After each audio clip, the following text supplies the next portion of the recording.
A bike and a book impact the lives of thousands worldwide. The captivating story that began over 100 years ago in Yugowara, Australia, unveils a narrative that transcends time and borders. Let's watch.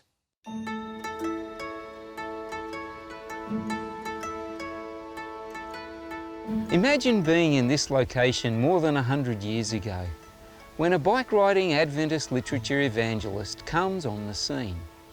He has no idea that someday his visit to this small town would affect thousands of lives and reach around the world.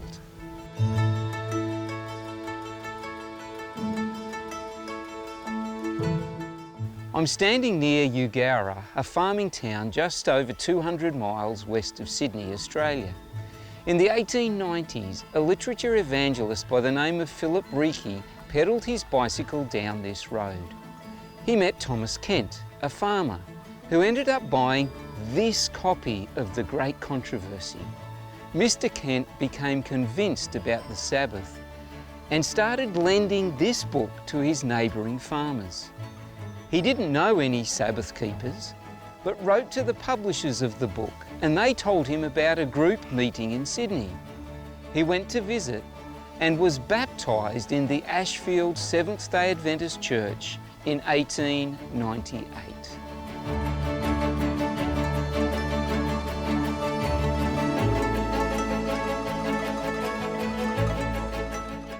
When Thomas returned home to Yugowara, he gathered other families together and started a church in his home. Later they built this mud brick church that is no longer in use.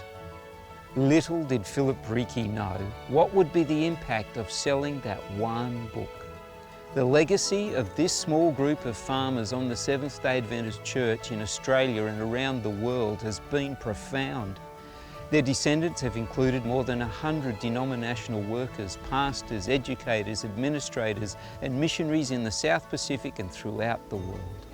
Churches have been planted and thousands have come into the church through their ministry.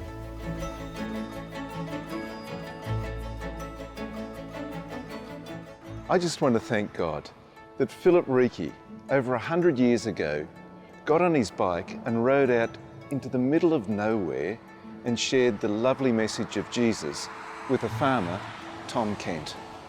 You see, that farmer was my grandfather's grandfather. And so there's a small group of us. We're going to ride our bikes from Washington, D.C.